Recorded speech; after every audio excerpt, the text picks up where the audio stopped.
Nobody talks about how to run a business while also being a caregiver. This was the first time my dad had any major surgery. I was helping him bathe. I was helping him get up and out of bed.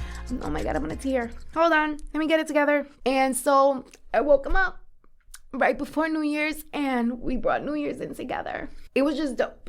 So even when you are in these moments, I can't believe I'm crying right now, but I wanted to keep it real with you guys because this has been so hard.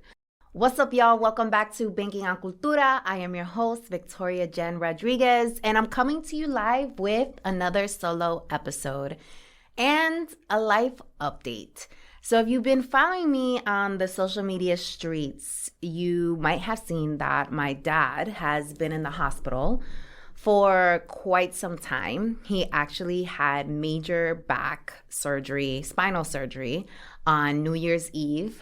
So right around Christmas into New Year's Eve is when shit started hitting the fan when it came to my dad. Brought him to the hospital, and he was in the hospital for about 3.5 weeks. He just got home this past week.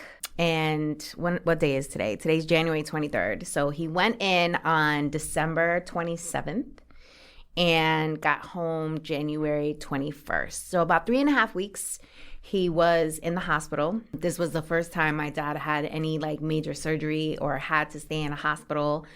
So it was major, and I experienced a ton.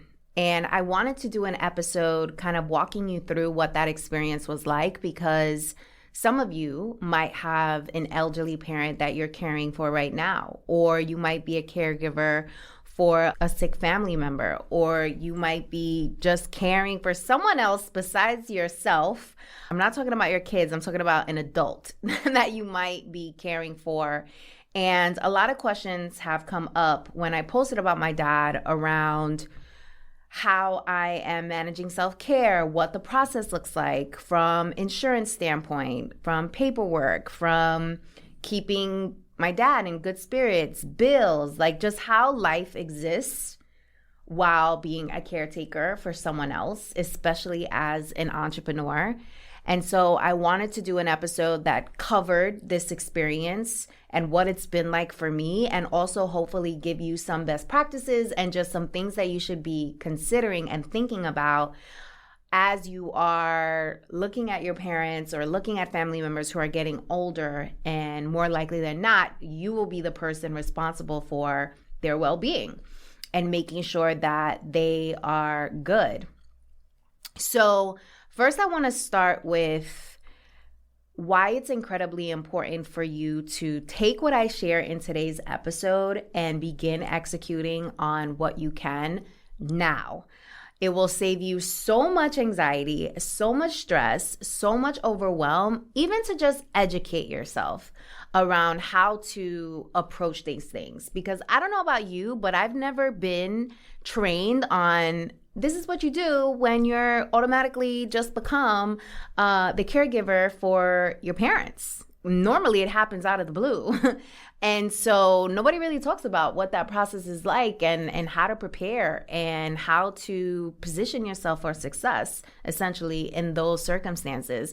And so now you're getting the info here, because we really don't talk about those things enough. And it's incredibly important for us to talk about these things, because when you become a caretaker for somebody, it can be incredibly lonely, because you feel like you are the person who is solely responsible for this other human being. And I'm talking about outside of your kids, but to be honest with you guys, so I don't have any kids. And going through this process with my dad really makes me draw so much of an appreciation for parents, because I don't know how you guys do it. It is so much. It is so much to think of somebody else besides yourself in such a selfless way. And when you're doing it for an adult, I think it just makes it that much harder. Or maybe not. It might be easier because, when kids are first born, or maybe it is harder. I don't know, y'all. All I know is that your girl has been through the ringer the last 3.5 weeks. And so I just want to educate my community about my experience. So once my dad went to the hospital, none of us really knew that he was going to be staying in the hospital, that he was going to need major surgery. None of us really knew about this, so nobody was really prepared, right? And when I mean nobody, I mean me. I was not really prepared for this. And that is what I'm hoping to help you guys with is how to prepare in advance and just share my learnings with you. So here's what I want to start with. I want to start with what you need to make sure that you do to stay happy during this time. And I know that might seem like a far stretch because when you're looking at a loved one or you're caring for a loved one who is going through something health-wise, who is not 100% themselves, it can be depressing for you, right? Because you're used to seeing this person in good spirits. You're used to them being able to take care of themselves. Like, it's just a complete shock. And so it's incredibly important for you to make sure that you are exercising self-care for you. It really is like when you're on a plane and they're like, make sure you put on your, mask first before you give it to someone else, because if you can't breathe, how are you going to be helpful to anyone else? It really is along the same premise as that. You really need to make sure that you are doing what you can to stay strong during this process, because it is emotionally, mentally, soulfully tolling, right? It takes a lot out of you to be able to remain strong, to be able to continue to be a positive light, to just show up, right? And so here are some of the things that I did to help me throughout the last 3.5 weeks to prioritize myself, even while prioritizing my dad, right? And trying to do both at the same time. So first and foremost, staying hydrated, making sure that I'm drinking as much water as possible, and really prioritizing nutrition. To be frank with you guys, one of the ways that I actually deal with stress is I automatically want to binge eat. I want to Netflix and chill. I want to, go get some chips. I want to, have that soul food, right? Because it is comforting. And that did happen. And then I had to remind myself, V, are you really being helpful in this situation if you're not taking care of yourself, 1000%? And so towards the latter half is when I started being okay, V, stop the bullshit, stop this. You need to get on point. And so I started to prioritize my nutrition more and staying hydrated. Also, let people help you. If somebody extends help, take it, For me, listen, don't offer your help to me, because I am going to follow up on that. If you say, hey, I got you, you need anything, let me know. Cool. I'm going to be picking up the phone when I need something. So if someone is offering their help to you, and if someone says, hey, reach out, I'm here, take advantage of that. Reach out, because as I mentioned before, it can be incredibly lonely when you become a caretaker for someone. So you want to make sure that you don't force yourself into isolation and almost create this barrier for other people to interact with you, right? Because you will find yourself in your feels. And you will want to just stay in your hole, because you're just holy shit, what the hell is going on? How am I going to manage this? And I knew that was important when right before I took my dad to the hospital.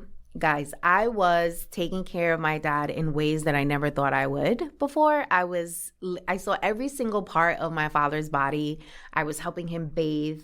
I was helping him get up and out of bed. I was helping him, just stay in good spirits. I was feeding him. It was just so much that I found myself in moments where I didn't even have the time. I didn't even have the time to call and ask for help. I didn't have the time to step away, because I was just so on and making sure that I was just taking care of everything that he needed and catering to him in that moment. And once I did find a moment to step away, I started to realize wow, I need to step away more. I need to make sure that I'm prioritizing myself more, because you can lose yourself, literally lose yourself in these moments of despair, right? So you want to make sure that you are taking advantage of your tribe and reaching out to people and making sure that you don't just ghost. And also try and schedule some spa days, try and get away as much as possible. And that's why it's important to, like, if somebody's offering you help, say yes. Can you come and like take over for the next couple of hours so that I can have a break?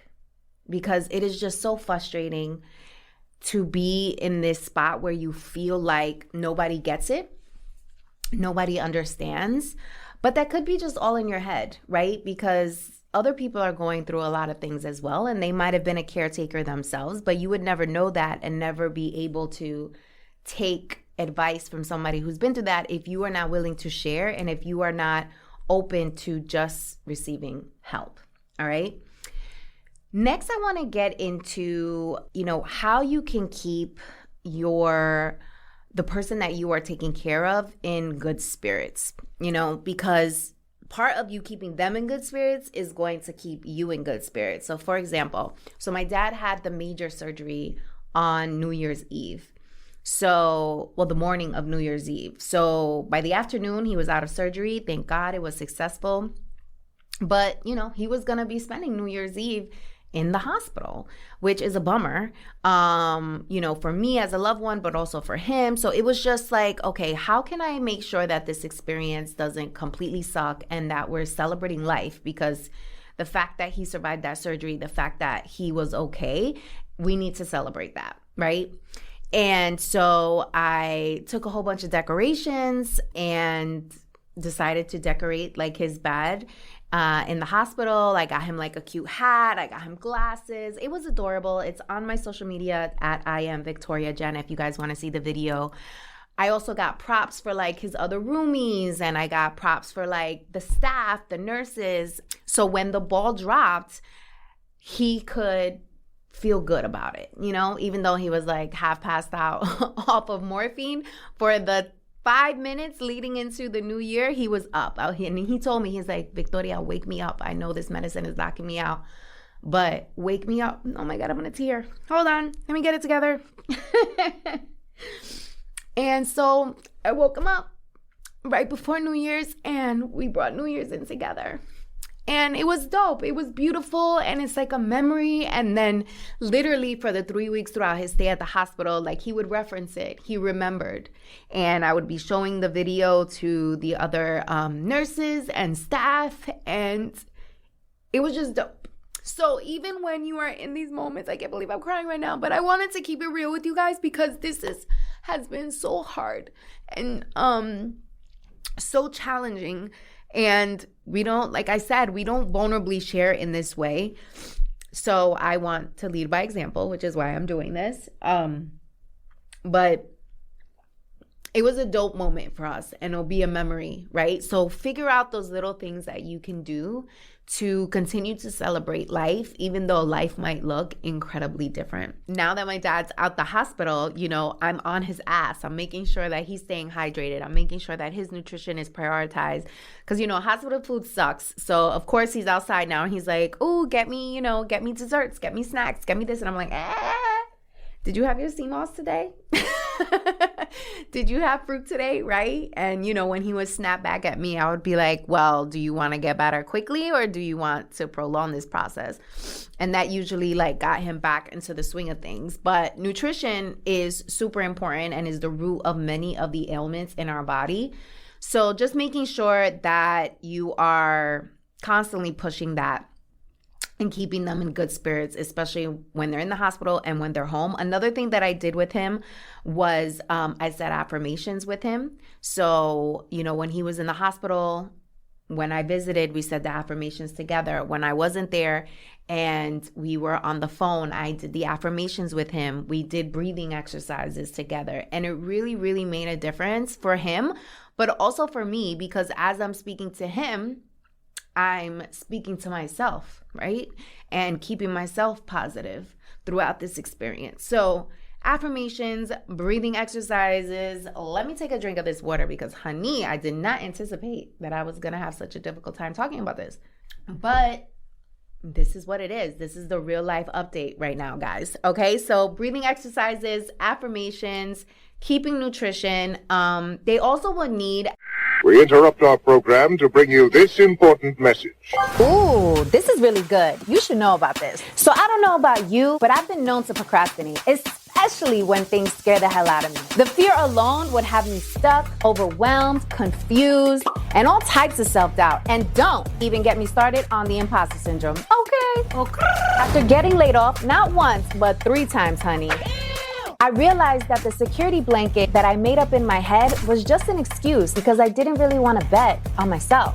The corporate benefits that had me in that headlock, girl, they went out the window once my job decided that they no longer needed me. Turns out that I'll save a whole nickel if I cut your salary completely. The truth is, the only security blanket guarantee is the one that you create for yourself. In other words, until you start a business, you will always be at the mercy of a company's headcount, and you will never have complete control over your time, which means you'll be renting out your thought leadership and helping build someone else's dream instead of your own.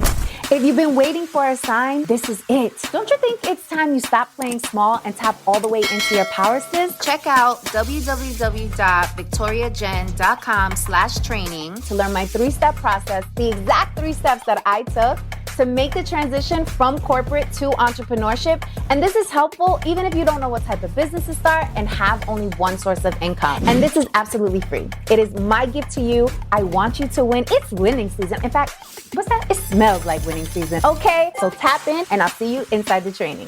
Let's go! Extra TLC during this process.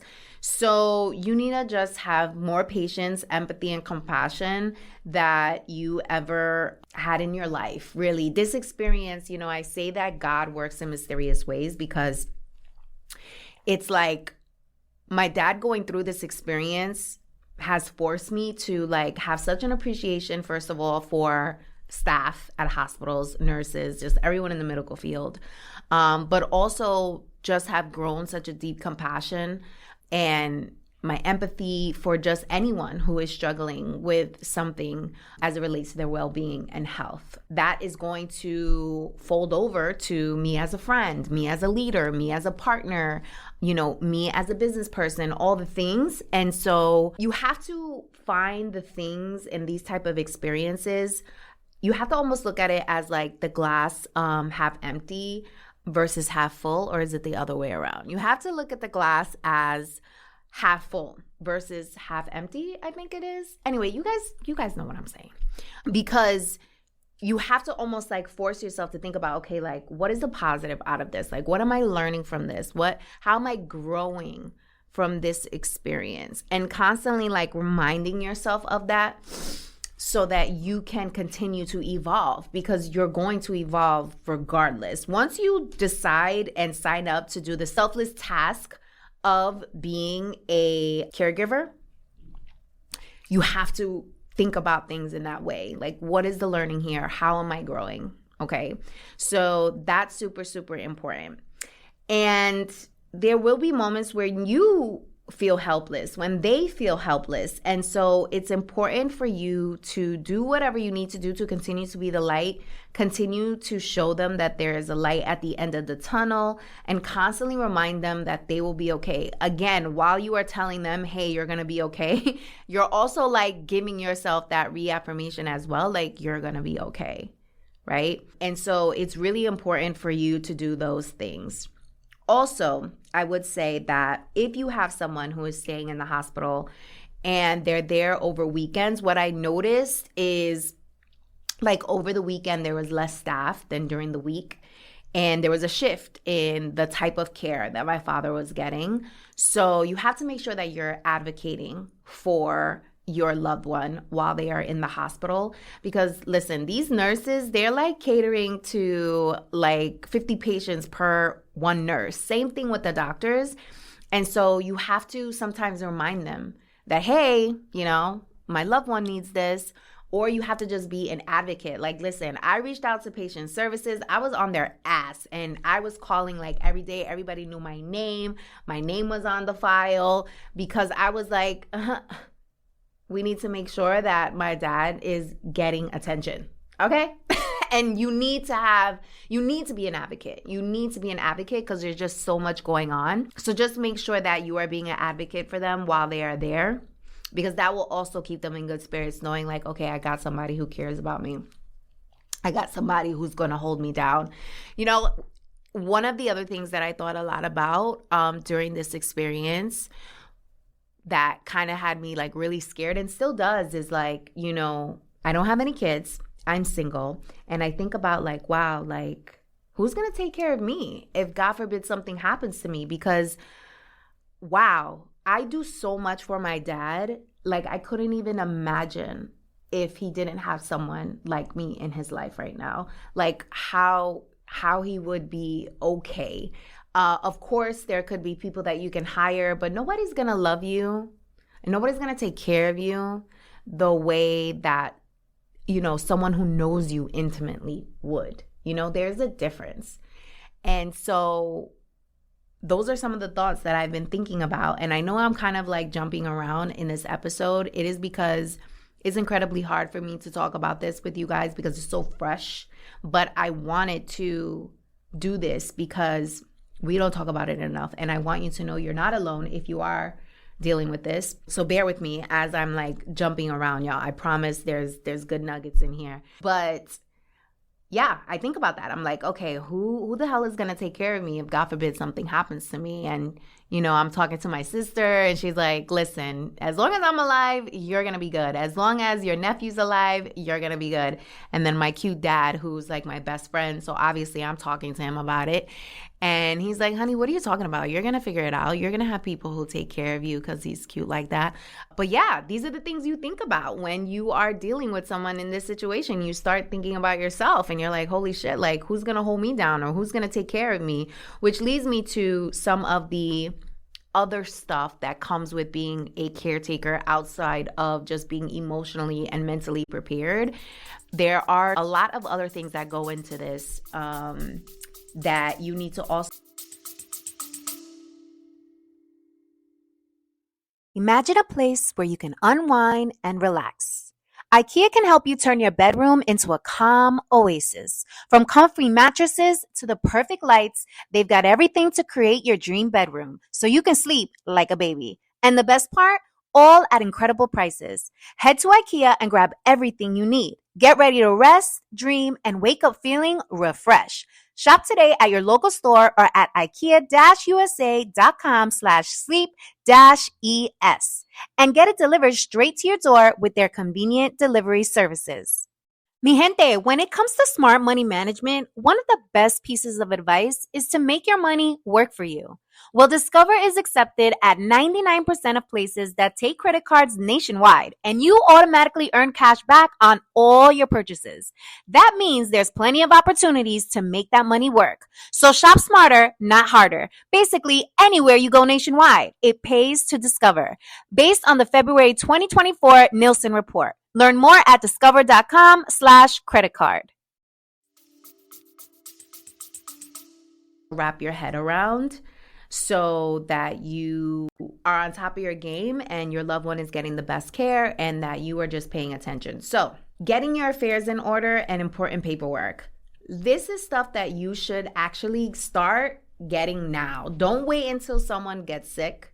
Like, start getting this paperwork together now. Start getting organized now so that if God forbid something does happen to a loved one, you're prepared, all right? So I'm going to list some of what that paperwork is so that you guys can start preparing or gathering this together if you're in this situation right now. So you want to get a power of attorney, and essentially a power of attorney gives you the right to, like, their bank records, gives you the right to make financial decisions for them. It gives you the right to do a certain amount of things because you're acting on their behalf, right? If, let's say, for example, they can't talk or if they're immobile, you're able to do things. So, for example, I have a power of attorney for my dad, so I can go to the bank, I can pull out money, I can put in money, I can make financial investments on his behalf, etc. So, power of attorney, you want to have a HIPAA form. A HIPAA form basically gives you the right to have insight into your loved one's medical history and just all of that information, as well as possibly make some decisions for them if you need to from a medical perspective. Also, this HIPAA form is helpful so that if you need to take your loved one to follow-up meetings, or if you need to go see other doctors and they can't speak for themselves, or you just want to inquire about information, you need that HIPAA form in place in order to have access to the information and also share the information with other doctors on your loved one's behalf, right? So for example, my dad has his neurosurgeon who did his spinal surgery. Then we have to go to his primary health doctor. Then his primary needs to know, okay, this is what happens, so that they keep that in mind.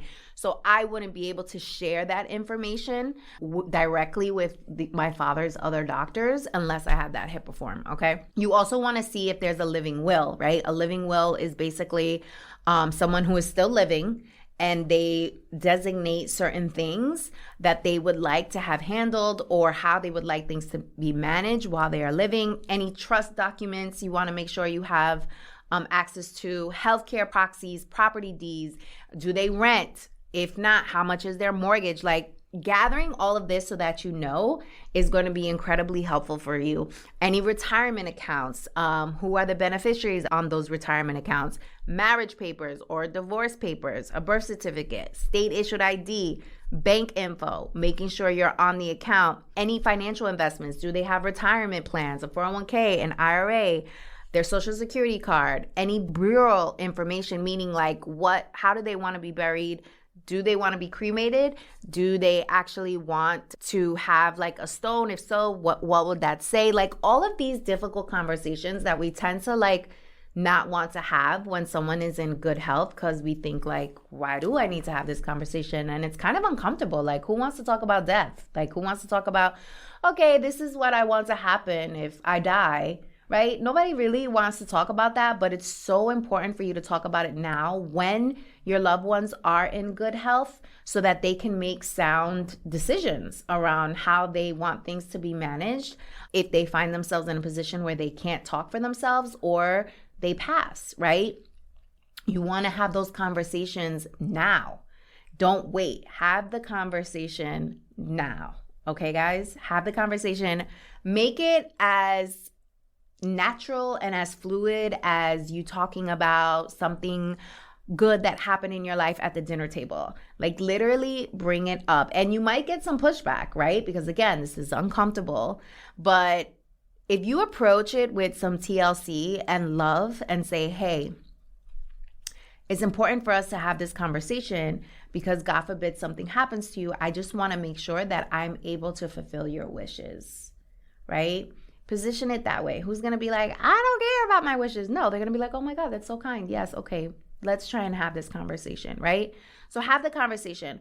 Also, the HIPAA form should give you access to any personal medical history. But if your loved one can still talk for themselves, like, ask them, hey, what has gone on? Like, what's the latest? I have learned about my father's health and so many things that have happened that I had no idea about going through this process.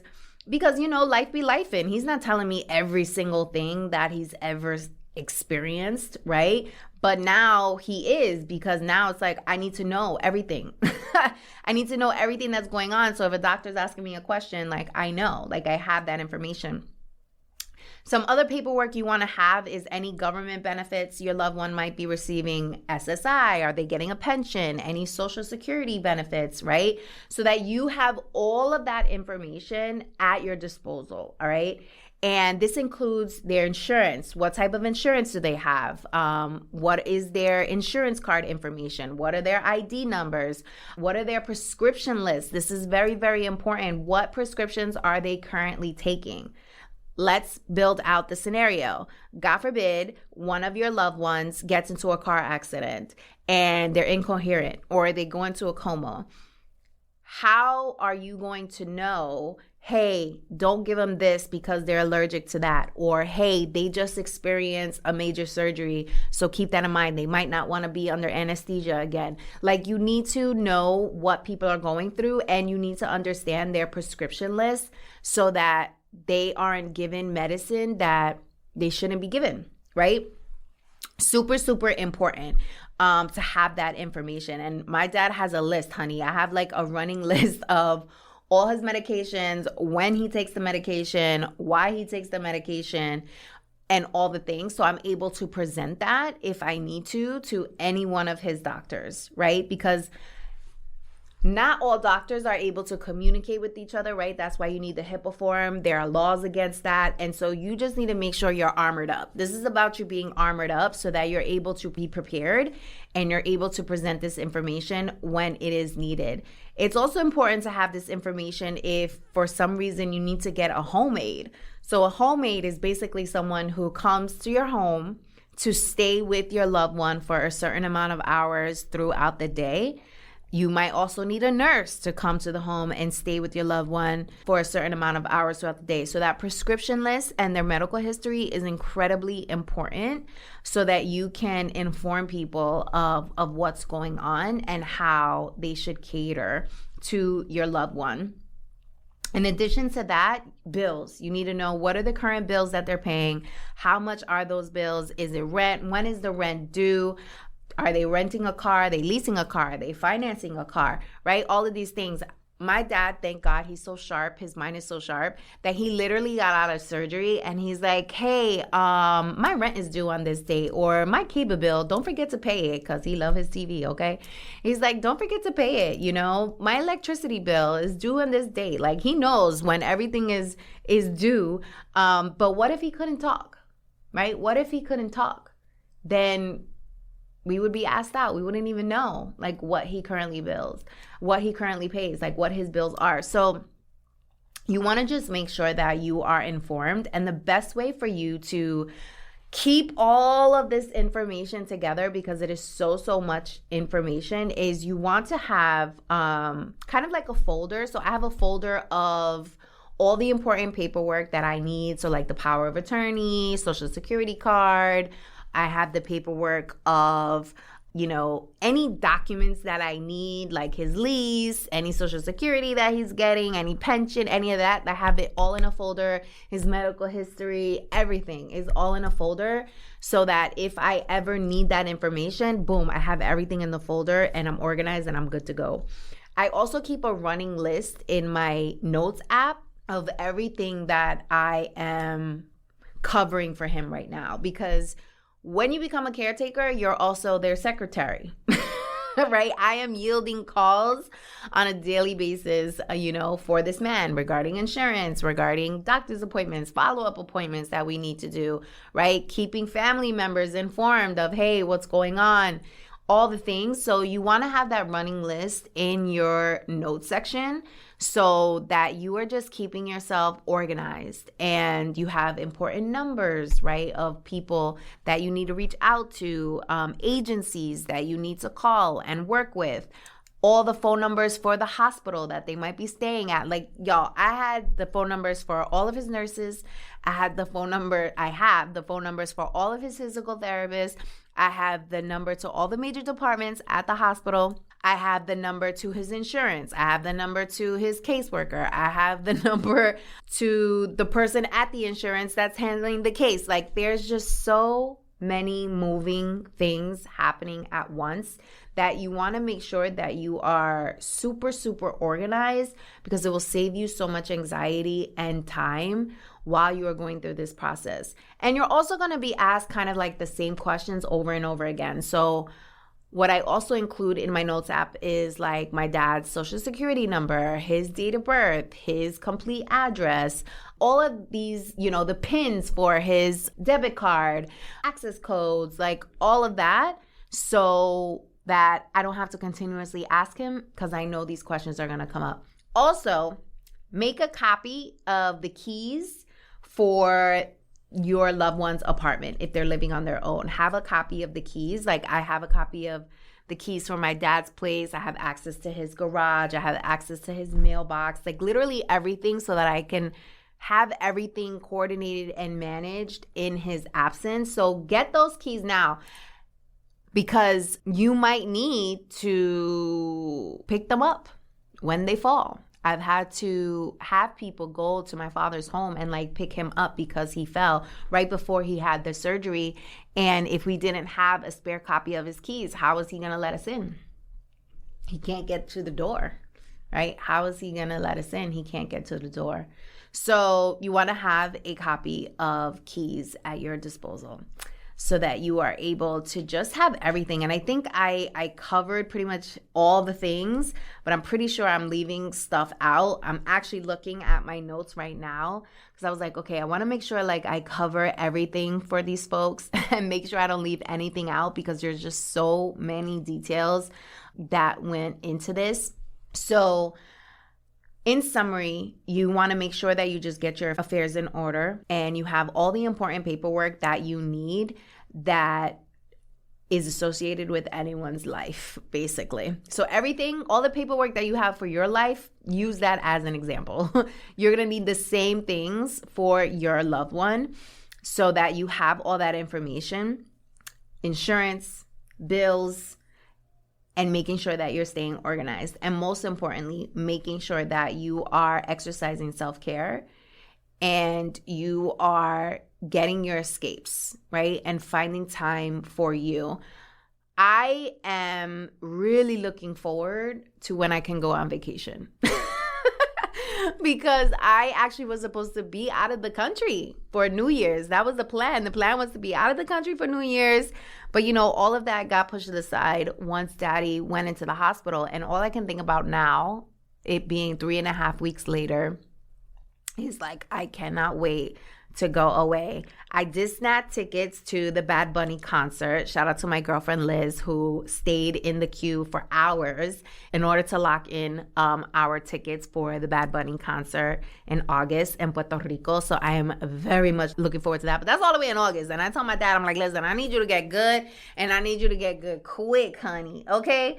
Because your girl need to be outside. All right? She need to be outside. And I know that may feel like yucky and almost like you begin to feel a little guilty because it's like, damn, how am I going outside when my loved one is suffering so much or they can't go outside? Like, how selfish of me. You will feel that guilt. It is a very normal thing to feel the guilt, but you have to remember that you are not good to anyone if you are not good to yourself. And you deserve to still live. Like, you deserve to still live even though your loved one might be experiencing this. Like, if they're bedbound, it doesn't mean you need to be bedbound. If they have to, you know, stay inside the home all day, doesn't mean you need to stay inside the home all day. You know, if they can't walk, doesn't mean you're not walking, right? If they can't eat certain foods, doesn't mean you can't eat certain foods. Like, I found myself almost like adapting to like the things my dad couldn't do just so that he wasn't alone or just because I was there with him, right? So you kind of like, whoever you're spending the most time with, that's kind of like who you begin to emulate. And I had to like snap out of it because I'm like, wait, like I'm not bedbound. Like I could still walk. Like why the hell am I not getting up and taking a walk? You know what I mean? So you want to make sure that you are constantly prioritizing yourself and reminding yourself to prioritize yourself. And I got to shout out my health coach, Marquise, who is like, has just become an incredible safe space for me because like when I don't talk to him for a couple of days, he'll reach out and be like, why are you not talking to me? Like, don't disappear. What is happening? And you need those people in your life to remind you like, hey, you're still alive and well. Like what's going on? Like, don't stop paying attention to you. Like what's happening? Because it's really easy again to just sink. It really is easy to just sink because it is an incredibly depressing experience, you know, like to have someone who is so full of life to no longer be full of that same life. It kind of like, it kind of like a stab in the heart a little bit. But thankfully, Daddy is getting better each day. You know, I knew my dad was getting better when we were in the hospital, and he was telling me how the nurses were telling him that he was a papi chulo back in the day, that they can tell, and that he looked sexy with his beard. Like, that's what I knew. Like, okay, little by little, he's coming back to himself. And that was making me feel good. But of course, he's not 100%.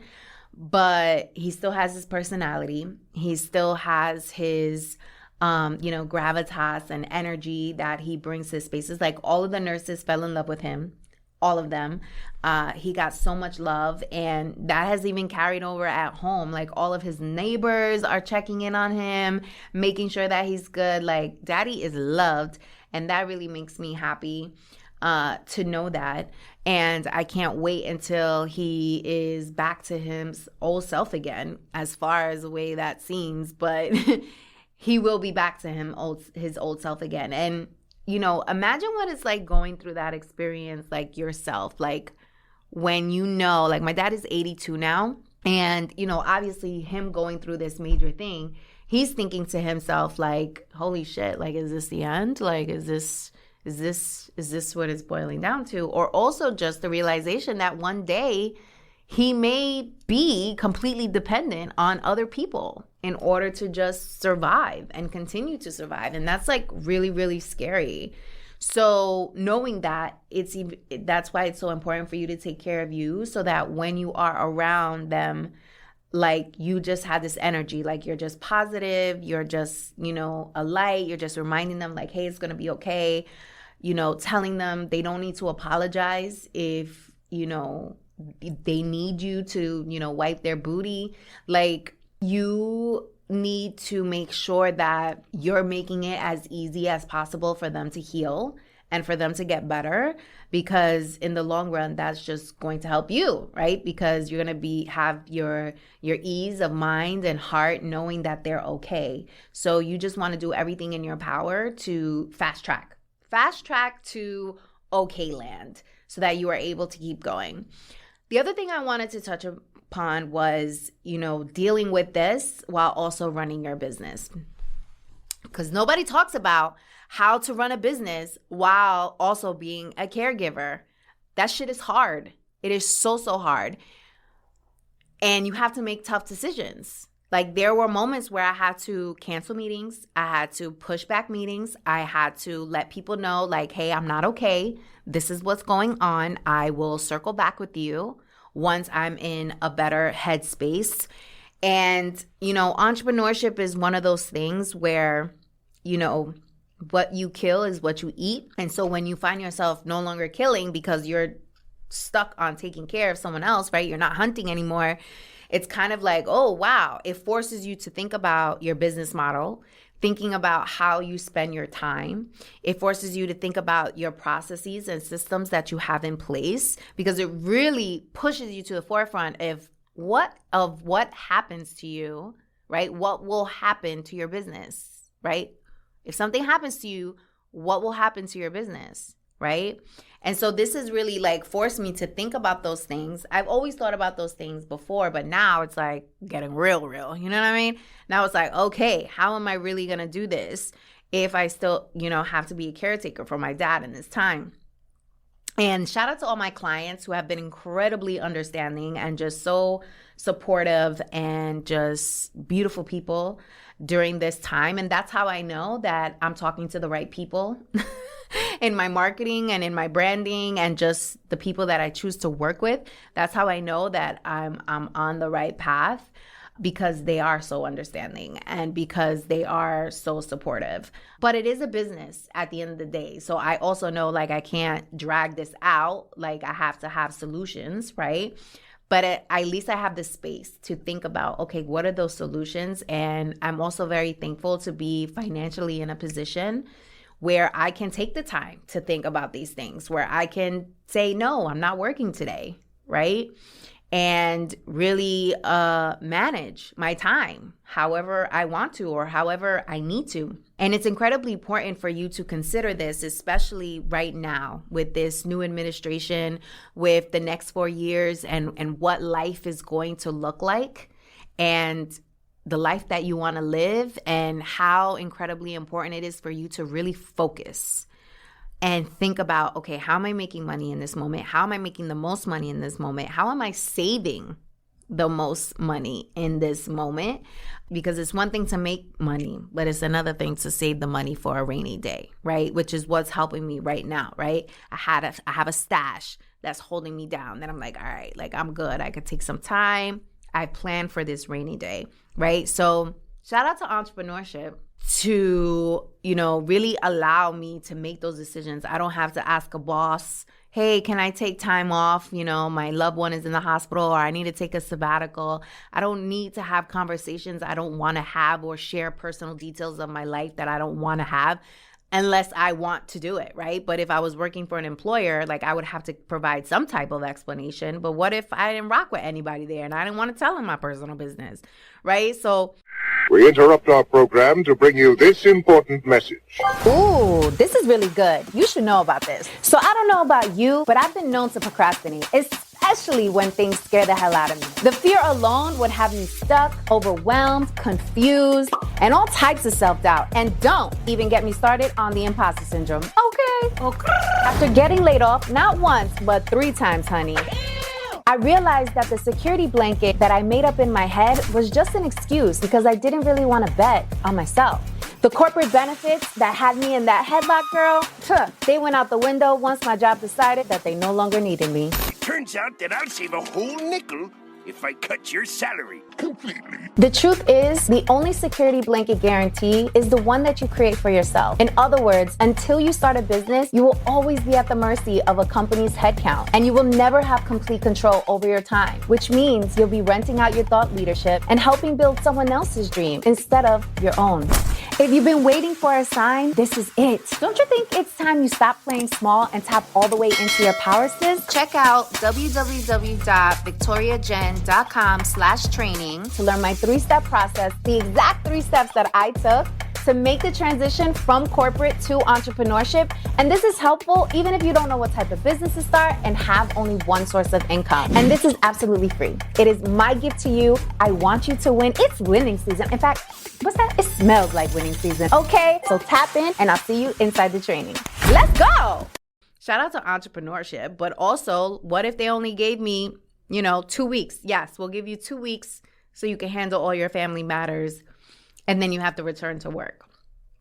That wouldn't work, right? It's been 3.5 weeks so far that I've had to, kind of cater my life around my dad. Shout out to entrepreneurship.